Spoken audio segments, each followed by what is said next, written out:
Welcome back. So let us go ahead and continue with our discussions about featurization and materials informatics. So what we had covered last time was to separate the properties into intrinsic properties and extrinsic properties. We talked about how the composition-based descriptors are quite apt for intrinsic properties. And then we got into the discussion of how we actually do the composition-based averaging. And I also mentioned that you can use this CBFE or the composition based feature vector package in order to do the featurization for your problems.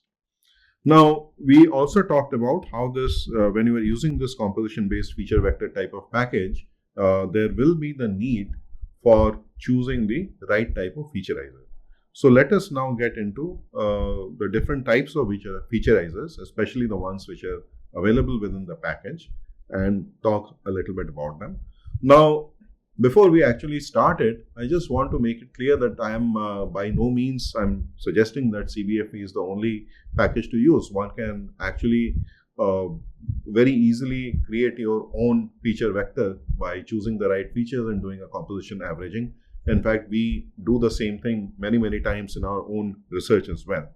CBFE just happens to be a useful tool, so I'm going to talk a little bit about this tool and the different flexibilities which are available within this tools. If you recollect the example that we took up last time, we used the featurizer Olenek. So let's talk a little bit about Olenek. This Olenek featurizer was actually developed for inorganic compounds. It is not something which translates necessarily very well to metals, but this is something which was initially developed for inorganic compounds. And what these guys did when they came up with this type of featurizer, they were trying to classify the crystal structures of the binary AB compound through cluster resolution type of approach. Now, does that ring a bell? It really should, because when we were talking about the early examples where people were using data-driven approaches in material science, we talked about Pettifor maps. And in Pettifor maps, Pettifor was also doing something similar. He was trying to classify the crystal structures of different types of binary compounds, AB, A2B, A3B, AB2, AB3, and so on. So here, the same thing has been done with a much more sophisticated machine learning type of approach in there. So what they have basically done in this case is they have essentially tried to find some sort of a correlation between the features using the formulas given over here. And what they have done is they have tried to find the feature ratios, which is basically what this F ratio is. And then based on this feature ratios, they have tried to come up with predictions of the distance between the A atom and the B atom. And so here what you see is a parity plot where you've got the actual A and B displacement and the predicted A and B displacement. So this one on your y-axis, as the label suggests, that is the experimental data, and what they have put on the x-axis, this is basically your computed data. So essentially they have used a bunch of physical features which is based on the elemental descriptors only. So in this particular case, they have been finding good correlations when they look at the difference in electronegativity. So you've got the colors bar for the electronegativity difference over here, and you can see in the scatter that this difference in electronegativity is actually a pretty good way in which the AB covalent distance is scaling. So for this particular featurizer, most of the features you have got are standard elemental features like atomic weight, different types of electronegativity, melting temperature, atomic radius, covalent radius, and so on and so forth. There are a couple of other types of featurizers which are a little bit more complex, which will end up giving you more number of features than Olenek will. So one of them is this Magpie featurizer, and in Magpie featurizer also they were looking at inorganic materials, especially compounds, and it so turns out that sometimes certain stoichiometries will end up giving you very identical crystal structures, and of course the structure also scales with your property. So that's why they actually use the stoichiometry of the material as a featurizer. So many times you will see that if you have got a A5B3 type of compound, where A and B are two different elements. Many of this A5B3 type of compounds seem to have the same crystal structure. So they figured out that in stoichiometry, if you input the stoichiometry, you can sort of get some sense of how to classify that type of material. And so this featurizer, therefore, is based on stoichiometry, and it also looks at the elemental property statistics, the electronic structure statistics, and the ionic compound attributes in order to featurize the problem. Another one is something called Jarvis. And this Jarvis is again a much more comprehensive system. It's not just a featurizer. It's actually a complete computational pipeline. So essentially what Jarvis does, it starts with results of DFT calculations and beyond. So when I say beyond, that means it's also going to include results from atomistics and molecular dynamics type of simulations. Okay. And then after that, you can do the machine learning in order to find your new optimized material. Now, Jarvis will give you a very large number of features. And if you actually use this Jarvis featurizer, you will see that you start getting different features such as C11, C22, C33, and so on and so forth. Now, what these guys were trying to do, they were looking at different alloys and they were trying to figure out the mechanical behavior of those type of alloys. And so essentially what happens is they also end up computing the elastic constants as features. So when you are using any featurizer, it makes sense to use your variable explorer window in the Spider or in any type of Python interface, so that you can see what features are actually being populated when you are using a specific type of featurizer. So those who are using mechanical properties, they might actually find Jarvis very useful. And then those who are not looking into that type of work, for them, things like C11, C22 might actually be quite meaningless.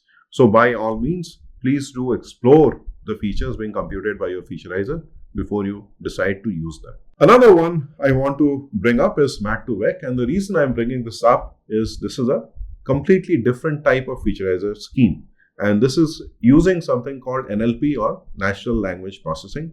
I understand that natural language processing is not really a part of this course, but nonetheless, it's an up and coming field in the area of machine learning, and so maybe I'll just allude to it a little bit.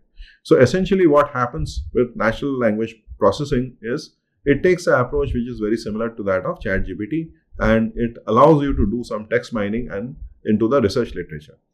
So basically what it is trying to do is it is trying to associate the frequency with which different words appear with the outcome in terms of the properties of the material or the type of materials that is being fabricated. So this type of approach is useful not just for associating your word frequencies with outcomes or properties. You can even do something called a text mining synthesis. So essentially what that means is it's looking at the frequency of words and as they appear, how these words are coming up in a sequence, and then using those sequences to create a recipe for making a material in a very particular type of manner. So that's basically what we refer to as text mining synthesis, or this data-driven synthesis method. So essentially what happens is these words are embedded in this neural network type of model, very large neural network type of model. These words are embedded as features, and then so you can think of this almost like a ChatGPT for materials in a very bare minimal form, not as sophisticated as the ChatGPT, of course. So if you look a little bit more carefully in how this mat2vec works, you will essentially have an input layer. And since we are now converting text data and trying to do machine learning with it, we end up doing some sort of a one-hot encoding. So basically what we do is in your input layer, this entire input layer is going to be one-hot encoded. So depending on which type of, in this particular case, which type of compound is coming, you will have the 1 in a different place and then the zeros are there elsewhere, right? So once you have done this one-hot encoding of your input layer data, Then you come to the hidden layer. Remember, this is basically a neural network based model. So it's very similar to the neural network models that we have covered earlier in this course. So in your hidden layer, you can create your number of neurons, whatever it is, however many that is needed.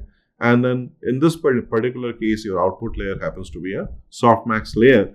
And so what happens when you use the softmax type of function in the output layer is you end up with some sort of probabilities. So depending on what your input is, you get the probability that this type of material can be suitable for cathodes, this type of material can be suitable for some electrochemical process, whether you can make a thin films, what specific properties, whether it's a magnetic property, some conduction property that is associated with this type of materials. So since this is a neural network and you can actually have very large number of features here, oftentimes some amount of principal component analysis is done in order to do dimensionality reduction of the problem. Again, we'll go to the PCA part or the principal component analysis part later on. For now, let it suffice as to how this MAT2 featurizer works. The first part is when you create an input layer by doing one-hot encoding. Then you have the hidden layer where the actual action in terms of fitting the data and training the data using your neural network occurs. And then you have the output layer where you use a softmax function to output the specific probabilities associated with different types of outcomes. So once we have an idea of different types of features and different types of featurizers, then comes the big question: how do we actually choose the features that we choose for our machine learning problem? I would say that your main starting point for selection of features is your own physical intuition. I cannot stress this enough. Domain knowledge is really critical for materials informatics, and therefore your starting point quite naturally is the physical intuition that you have built up by studying material science. When you are dealing with elemental features, you can do some sort of composition averaging. If you are coming up with calculated features, this is about how elements interact. So this could be thermodynamic features. Again, in the next lecture, we are going to talk about this very aspect. Then you have got asymmetry features. So if you remember when we were talking about this Olenek featurizer and the initial paper that was published using Olenek featurizer, they were looking at the difference in electronegativity. So what type of differences are there? What type of asymmetry is there in your data? This becomes important whenever the structure in terms of your crystal structure plays an important role. So if you are looking at formation of solid solutions, for example, the asymmetry in the elemental atomic radii, that becomes very important. So wherever you have a situation where elements interact, you want to bring up the thermodynamic calculated features. In general, using this composition averaging features is useful. And wherever your structure becomes important, you start using this type of asymmetry features. So these three type of features will be quite important for most of the metallurgical problems. Now, beyond metallurgy, if you look at the other aspects of material science, then stoichiometry will also play an important role. This is ratio based, and so this is your exact composition agnostic. You are simply giving the ratio, but then the composition in some way, of course, gets embedded in there. Then you've got electronic structure features. So if you want to do some sort of machine learning, let's say for quantum materials or semiconductors, the electronic structure features are quite important. Then you've got ionic features, which becomes important when compounds are expected to form. So ionic features, for instance, instead of looking at the atomic radii, you might actually want to look at the ionic radii and so on. So these second set of features is something which is quite useful in order to predict a lot of the intrinsic and physical properties. And then, of course, you have got things which are based on the structure. Again, this becomes important in metallurgy and material science. So here you've got microstructure features, atomic environment, molecular fingerprints. This is an entirely separate class by themselves, separate class of features. And so we will come to this after we cover our first category of features. So this first category of features is what would be suitable for dealing with problems where intrinsic properties are involved. So we'll first cover them. They are the simpler ones to look into. And then after that, we will get into the structure-based features in much more detail.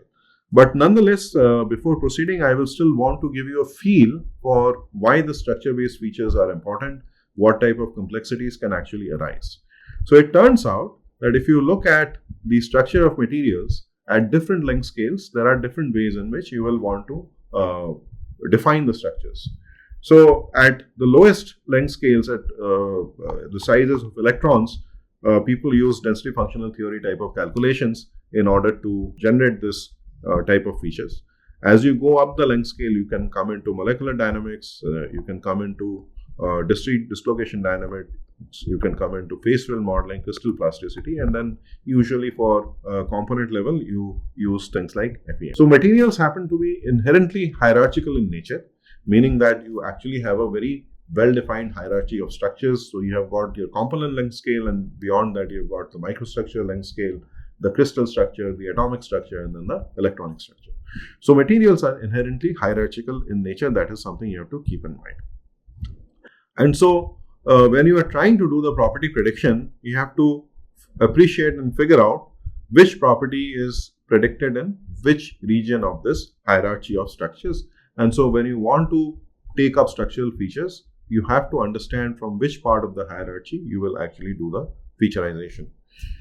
One of the things which I want you to appreciate is, regardless of the length scale, you can actually start using images as a way of investigating the structure of the material. So for example, if I look at it from an experimentalist perspective, when I'm looking at very small scales, so I'm looking at the scale of atoms, I have got atom probe tomography, or I can have high resolution transmission electron microscopy where I can actually see a much larger part of the lattice. After that, you have got your traditional microscopic imaging methods, whether that is TM for nanoscale materials, let's say, or SEM when you are looking at much coarser grain materials. You have techniques like the electron backscatter diffraction, which is going to create, or which is going to impose a crystal structure map over your microstructure. And then, of course, once you get to the component scale, then the scale changes completely, and instead of looking at bits of the material, you actually look at how the material comes together in order to form a component. So at all of these length scales, it is possible that you get visual representation of the structures. And of course, you have to be careful by using only the representative images. You have to be very careful that you use meaningful images in order to represent the structures. So the idea is these images can be embedded, and we can do proper image processing. And during the process of image processing, of course, we'll describe how the features are defined for that type of problems. So when you are trying to model the structures, keep in mind that multi-scale structures will use different techniques. You need to know which part of the length scale you are working with. One of the key challenges is that when you are evaluating the value at any one length scale, that value is not necessarily relevant when you try to pass it on to the next length scale. And so this is where the extrinsic nature starts coming into your materials informatics problem. So the way to approach this is to come up with descriptors which are extracted from the images that represent the structural data at different lengths. So how this can be done is something that we will take up a little bit later in this course, not right away. Now, having talked about different types of features, I also cautioned you that you don't always want to use a very large number of features, right? You just want to use as many features as is needed and not more, because you don't want to get into a situation where you start doing a whole lot of force fitting. So with that in mind, one part of feature selection is also to understand the correlation of different features that you've got in your database. Okay, so this is where I'll just highlight a couple of techniques which becomes very useful. So the first part is use of pair plot. So in order to generate the pair plot, you must be, if you're using Python, you can simply go ahead and import this cbond module. And using the cbond module, you actually have a direct command for plotting this pair plots. So essentially, these pair plots are designed in order to help you visualize the pairwise relation between different features that you are embedding in your database. So this is going to help you identify the correlations and clustering and different types of trend in your data. When you are doing an initial exploration of databases, you can also understand what can be the potential constraints. So for example, I can see that all of my data in this case is clustered at this two end, and in the central part I really don't have much of data. So if I am trying to come up with a problem which requires me to work with a composition which forces me to come into this particular realm, I already know that I am on thin ice, because the materials informatics problems trained with rest of the data is not necessarily extrapolable to this particular limit. So this is one thing that you can find out. So if you just blow it up, you will see that this is essentially two different features plotted against each other. Here it turns out that there seems to be some amount of correlation between the density and the melting temperature, the average melting temperature. So you might want to think whether it is really essential to use both of this type of data. So you can use pair plots in order to detect strongly correlated features, and then by detecting strongly correlated features, you might decide to omit some of them. So that is in some way allowing you to manually reduce the dimensionality of your database without too much of a hassle. Another useful tool is the use of correlation matrix. So here, basically what you do is you create this type of table, and essentially you are trying to plot the correlation between two sets of features. So if I look at in this particular case, the ratio of the radius of the anion and cation, obviously the correlation of ratio is 1 with respect to itself. Then you have got the different types of electronegativity scales. So here I am using the electronegativity from two different scales, the Pauling scale and the Mulliken scale. And then again, what I can see is the Pauling electronegativity is correlating with the delta H mix, and the correlation coefficient is going to be 0.51. So basically what this is doing is it is giving you a measure of the linear relationship between these two features. So essentially the correlations that is being computed over here is this linear correlation coefficient. Now all of this can be visualized as a heat map, which is basically how it has been depicted over here. Now what happens if you have strongly correlated features is that you end up with a problem of multicollinearity. And if you have this multicollinearity problem, think of it like trying to solve a system of simultaneous equations, and you are inputting a bunch of identities in that. It is not really helping you solve the equation. So if you have this type of multicollinearity, that is not really helping you too much in developing your model. So as a rule of thumb, if you see that the relation is very strong, meaning whether the correlation coefficient is greater than 0.8 or less than minus 0.8, right? Because this thing can go from between 1 and minus 1. Minus 1 means you've got an inverse relation, 1 means you've got a direct relation, okay? So if you have very strong correlation, you can actually consider dropping a particular feature. So in this particular case, for example, you see that you've got a Pauling electronegativity correlating very strongly with the Mulliken electronegativity. So maybe you can consider dropping one or the other, all right? So this is how you can actually use this type of tools like pair plots or the correlation matrix in order to figure out whether there are some features which you can eliminate in order to simplify your problem. So this is all about feature selection and feature engineering. As we move forward, we want to look into the computed features. So that is going to be the focus of the next lecture.